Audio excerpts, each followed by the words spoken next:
এই যোগ্য চাকরিহারারা এখনো জানেন না যে তাদের কষ্টার্জিত চাকরিটা তারা আবার ফেরত পাবেন কিনা, সসম্মানে সবেতনে তারা আবার তাদের স্কুলে ফিরে যেতে পারবেন কিনা। আর এই অবস্থায় কসবা কাণ্ডে এই যোগ্য চাকরিহারাদের বিরুদ্ধে দুটো মামলা রুজু করলো পুলিশ গতকালকের ঘটনার প্রেক্ষিতে। একটি মামলা রুজু করা হয়েছে জেলা স্কুল পরিদর্শকের করা অভিযোগের ভিত্তিতে, আরেকটি মামলা স্বতঃপ্রণোদিতভাবে রুজু করেছে পুলিশ সরকারি কাজে পুলিশকে বাধা দেওয়ার অভিযোগের প্রেক্ষিতে।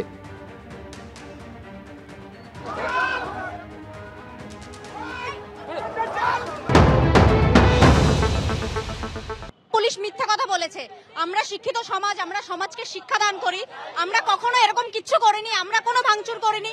আমরা শুধু কথা বলতে গিয়েছিলাম, একটা ডেপুটেশন দিতে গিয়েছিলাম, সেখানে এই পুলিশ অমানবিকভাবে আমাদের মেরেছে। আমরা কোনো পাবলিক প্রপার্টির কিছু ক্ষয়ক্ষতি করিনি, তবু আমাদের 5-6 জনের নামে কেস দায়ের করেছে। এগুলো মিথ্যা কথা। ওইসব ভাঁওতাবাজি তো মামলাটা করলেন কেন? একটা মামলা না করলে কি হতো, আর মামলা করলে আলটিমেটলি মামলার সেই ফলটা কোথায় পৌঁছয়? কিছুই হয় না, কিছু প্রমাণ করতে পারবেন না।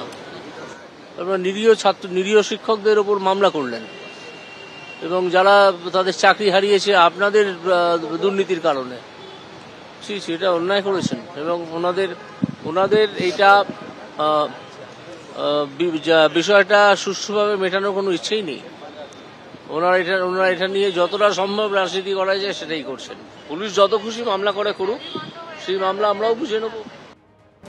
পুলিশি বর্বরতার প্রতিবাদে এই মুহূর্তে কসবা থানার সামনে বিজেপির বিক্ষোভ চলছে। আমি সরাসরি শিবাশিস মৌলিক আমাদের প্রতিনিধিকে বলবো ছবিটা তুলে ধরার জন্য।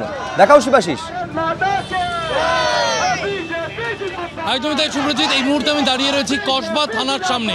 কসবা থানা অর্থাৎ গতকালকে কসবায় ডিআই অফিসে যেভাবে চাকরিহারা শিক্ষাকর্মীদের ওপর সেখানে অতি সক্রিয়তার ছবি দেখা গিয়েছিল, লাঠিচার্জ থেকে লাঠিচার্জ পর্যন্ত, সেখানে কিন্তু আমরা যে ছবি দেখতে পাচ্ছি কসবা থানার সামনে বিজেপি যুব মোর্চার পক্ষ থেকে তারা বিক্ষোভ দেখাচ্ছেন।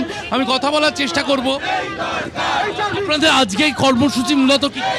আমাদের যেভাবে শিক্ষকদের যেভাবে লাঠিচার্জ করা হলো সারা সমাজ গড়ে, সেই সমাজে যারা কারিগর, সেই কারিগরদের উপর পুলিশ যেভাবে লাঠিচার্জ করলো এবং লাথি মারলো, এবং সেই পুলিশটাই আমরা দেখতে পাচ্ছি যে আজকে যেখানে বিভিন্ন লোকেদের সুব্রজিৎ যে ছবি আমরা দেখতে পাচ্ছি একদম কিন্তু যে ছবি কসবা পুলিশ স্টেশন অর্থাৎ কসবা থানার সামনে বিজেপি যুব মোর্চা দক্ষিণ কলকাতা জেলা বিজেপি তারা যেভাবে জড়ো হয়েছেন, একটু পরেই ইন্দ্রনীল খাঁ এবং অভিজিৎ গঙ্গোপাধ্যায় তারা যোগ দেওয়ার কথা রয়েছে। এবং আজকে কিন্তু এই কসবা থানায় এসে বিজেপির পক্ষ থেকে গতকালকের যে ঘটনা, চাকরিহারারা যখন কসবায় ডিআই অফিসে এসেছিলেন তাদের ওয়েমার শিটের মিরর ইমেজ সংগ্রহ করতে, তখন তাদের ওপর যেভাবে লাঠিচার্জ হয় তার প্রতিবাদে কিন্তু দেখা যাচ্ছে বিজেপি কর্মীরা তারা জড়ো হয়েছেন কসবা থানায়, এবং সেখানে শান্তিপূর্ণ অবস্থানে ডাক দেওয়া হয়েছে বিজেপি যুব মোর্চার তরফ থেকে।